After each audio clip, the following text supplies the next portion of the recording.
I'll ask a question from non-Muslim brother on the slip.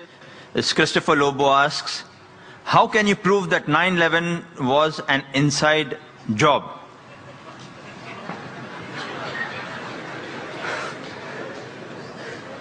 Brother Lobo has asked that how can I prove 9/11 was an inside job? I've got the proofs, I can repeat the proof, it has been proven by other people. Just a few days back, there was an article that came in the newspaper that 75 professors of US, they say, they believe that 9/11 was an inside job. And in the article, it was mentioned, it came in Times of India, I think on the 7th of September. It says that 75 professors and scientists belonging to different universities from different parts of US, they believe that 9/11 was inside job. And they say that there were some politicians in White House who have engineered the destruction of the Twin Towers.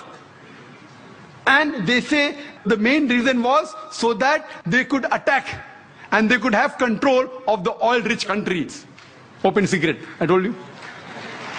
One of the professors by the name of Steve Jones, he says that we do not believe that 19 hijackers and a few men in the cave in Afghanistan could have done such a professional job alone. They could not have done it. We don't believe. And by God, we are going to come to the truth and we are going to expose. We don't believe in the theory of the government. They don't believe in the theory of the government. And he further goes on to say that we as being professors and scientists, we know that the steel beam of the Twin Towers, they couldn't have melted at the temperature at which the jet fuel was there. And there were systematic bomb explosions which caused this to come down. Otherwise it cannot come down. There are many tapes. There are many books written against it. I happen to watch many of them. I even happened to watch the video recording of this Professor Steve Jones. And yesterday's paper, we get another news. 3 days later, Professor Steve Jones sent on a paid leave. Imagine, paid leave. There are many tapes. If you happen to watch one of the tapes by the name of Loose Change, 9/11, it was done by a young American of 21 years old. He makes a 1-hour documentary. There are many are there. This 9/11 documentary, it has collected clips from the various, of CNN, of Fox Channel, all the news clipping, he took interviews, etc., and made a 1-hour documentary. And then he says that people who saw the airplane, they said, it cannot be a passenger carrier. It looked like a military plane. It didn't have any windows. And when he shows the shooting, when it comes close to the tower, there's another firing done from the wings, which hits the Twin Tower before the plane.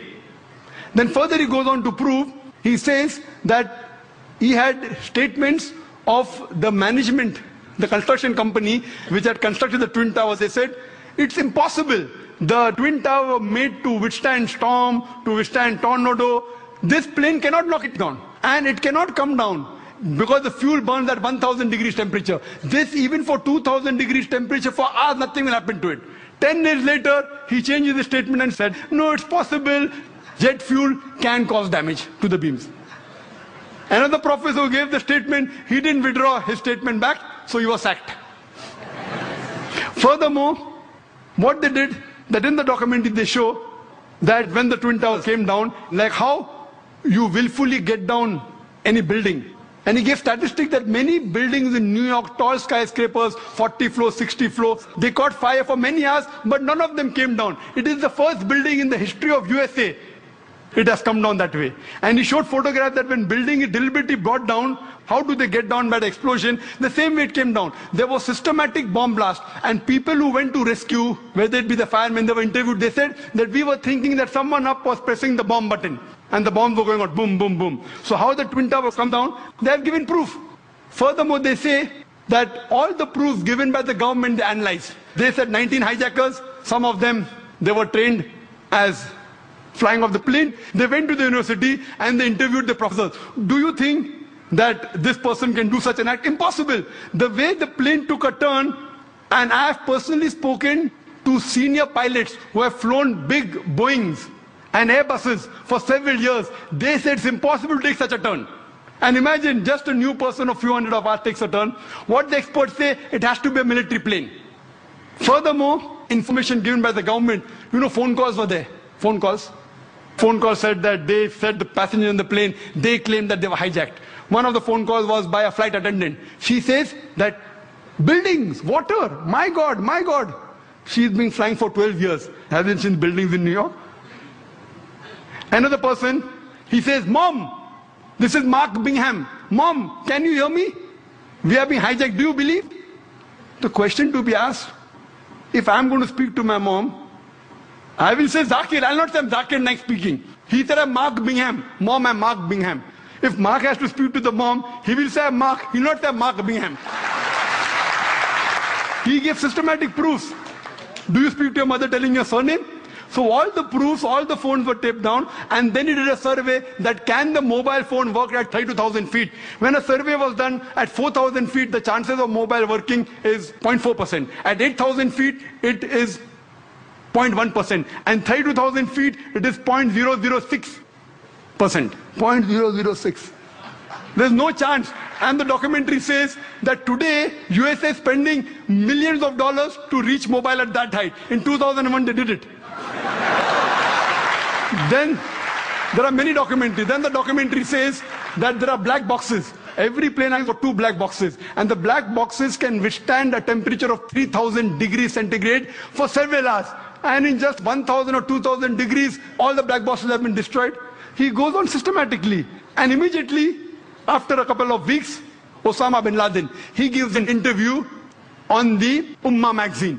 And he says that I am a Muslim, I will not lie. According to me, killing innocent women is prohibited, it is wrong. Killing innocent children is wrong. Killing any innocent human being is wrong, and Islam condemns it.